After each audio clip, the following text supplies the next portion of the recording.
10 to 5 in the morning, left at about 25 minutes ago, and I'm off to North Yorkshire today. M6 is closed, but I'm going on the M1, so that's not going to affect me today. Yeah, I thought I'd go through quite a few commonly asked questions this time of year, as fish have started to spawn in a few places again. I've got a list here. The first one is, what do we do about algae? Well, in most cases I do nothing whatsoever, because a lot of the time, not all the time, algae is actually a really good thing. If you've got different various algal blooms on your lakes, and they happen for a lot of different reasons, temperature change being one, and it also is relative to your stock, it's relative to a lot of environmental factors. But your lake might be brown, it might be green, might be sort of changing colour, you know, it's a lot of the time it's nothing to be worried about. But it goes hand in hand with another really common question, which is, what is the best aeration system to buy? And I always say the same thing: don't buy an aeration system, buy a dissolved oxygen meter to start with, without a doubt.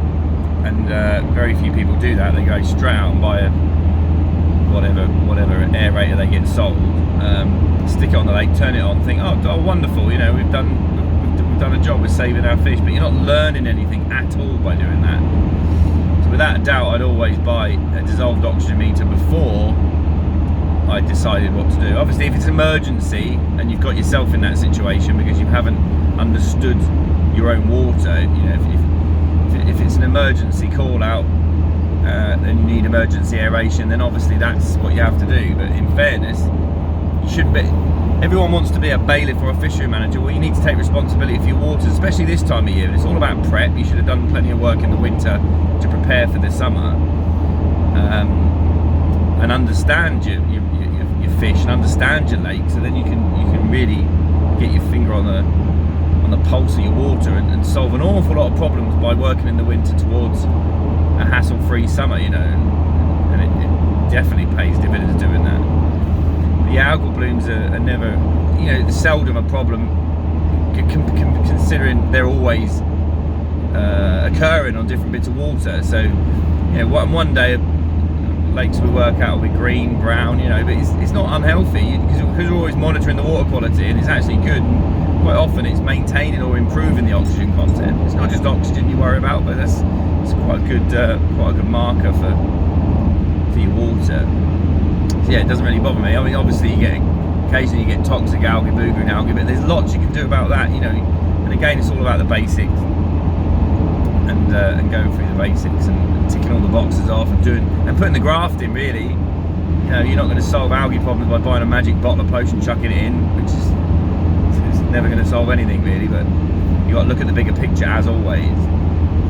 Same with weed, you know, the two or three most common things you get asked for. Oh, I've got too much weed, algae, blah blah blah.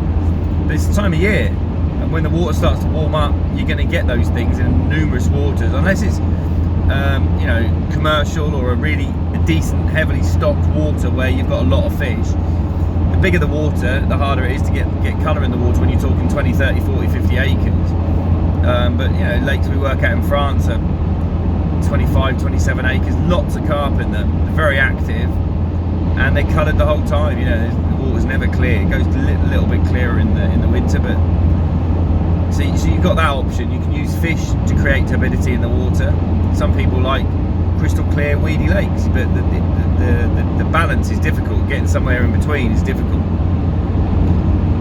You know, we go to places and say, right, I don't want any weed, but I don't want coloured water. I want it to be crystal clear, but not really any weed. You go, well, you want a swimming pool then, really, rather than a lake, because you're dealing with nature, and getting the balance is tricky. But it's all doable. It is all doable, but you have to understand it's not just about one thing. But yes, people get weed cutting boats in, which is fine, you know, if you need to do that, and your anglers are whinging and losing fish. That's the only time I'd do it, is if it was actually detrimental to the fish themselves, not the angler. The angler should work to catch the fish. You know, you shouldn't have to work to please the angler. So yeah, if it was detrimental to the fish health, then yeah, I'd consider it. But most of the time, if it's not affecting the water quality,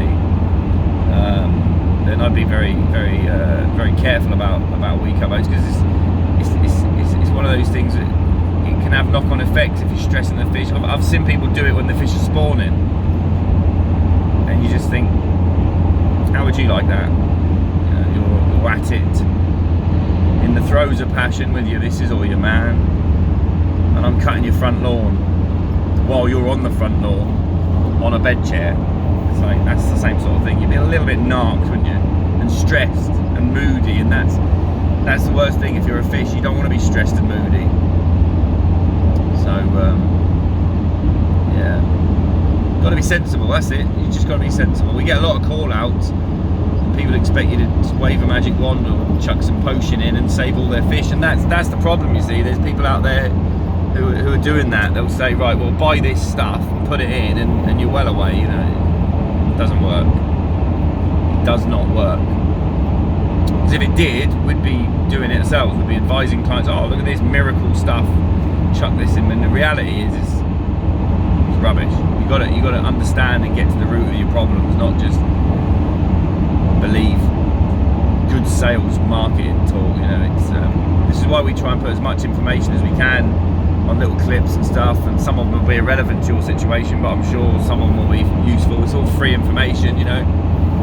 I don't see a problem with that. I think you gotta try and help people out as much as you can. Yeah, of course we charge for what we do, because that's the nature of any business. You got to make some money, unfortunately. But yeah, anyone who knows us and uses our services regularly knows what we're about. This phone holder is rubbish, by the way.